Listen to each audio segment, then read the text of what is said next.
Saludos y bienvenidos a este canal de matemática con el profesor Rosado. En este video vamos a trabajar con ángulos entre paralelas, entre líneas paralelas. Fíjense que me dicen si R es paralela a S, o sea, una línea de esta que va aquí es R y la otra es S. Y T es la secante, o sea, esta línea que viene aquí es la secante, que corta las dos líneas paralelas. Me piden hallar las medidas de los 7 ángulos restantes. Si la medida del ángulo 1, que es este, es igual a 60. O sea, me dicen que este ángulo mide 60 grados. Vamos a calcular los demás ángulos que son 7. Vamos a ver. Fíjense aquí, me dicen que el ángulo 1 es igual a 60 grados. Ya sabemos que ese ángulo es 60. Vamos a determinar los ángulos 2, 3, 4, 5, 6, 7 y 8. Entonces partiremos de la siguiente manera. Vamos a calcular el ángulo 2.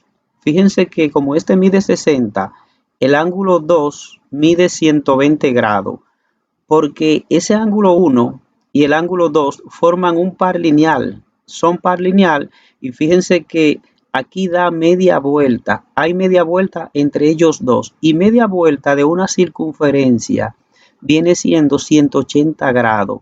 Ellos son ángulos suplementarios. El ángulo 1 y el ángulo 2 son suplementarios, lo que significa que la suma es 180. Y si el ángulo 1, que me dicen aquí, mide 60, para 180 me faltan 120. O sea que ese ángulo 2 podemos decir aquí que es igual a 120 grados. Para cuando yo sume 60 con 120 me da 180. A partir de ahí determinamos todos los demás. Fíjense cómo. El ángulo 3, mírenlo aquí que es este, con el ángulo 1, son opuestos por el vértice. Y cuando son ángulos opuestos por el vértice tienen la misma medida. O sea que el ángulo 3 mide lo mismo que el ángulo 1.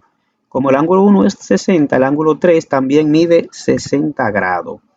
Vamos al ángulo 4. El ángulo 4 es opuesto por el vértice con el 2, o sea que miden lo mismo. El ángulo 4 y el 2 tienen la misma medida. Como el 2 tiene 120, el 4 también 120 grados. El ángulo 5, fíjense aquí, el ángulo 5 tiene la misma medida que el ángulo 1, porque fíjense que están en la misma posición. Son ángulos correspondientes. El ángulo 1 está aquí por encima de esta línea paralela que está cortada por esta secante. Ahí, esa misma secante, mirenla aquí, está cortando esta línea paralela. Entonces se forma ese ángulo que está ahí y ese son iguales. El 1 y el 5 miden igual. Por lo tanto, como el 1 mide 60 grados, el 5 también mide 60 grados. Entonces, fíjense, vamos con el ángulo 6. El ángulo 6 mide lo mismo que el ángulo 2. Fíjense que están en la misma posición. Son ángulos correspondientes. Lo que mide el ángulo 2 mide el ángulo 6. Como el 2 mide 120, el ángulo 6 también mide 120.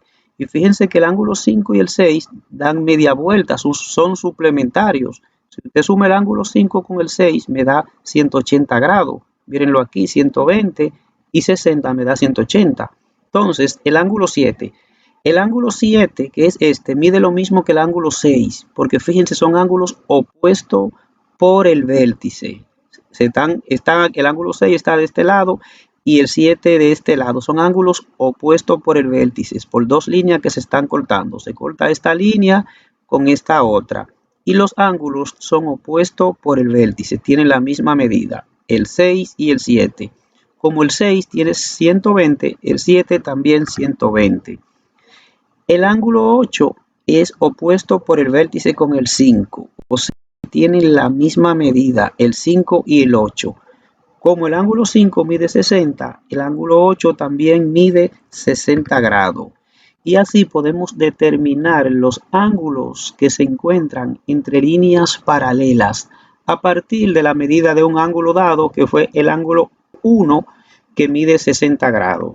Gracias por su atención. No olviden compartir este video si les gustó, suscribirse, darle me gusta y comentar. Continuamos en otro video.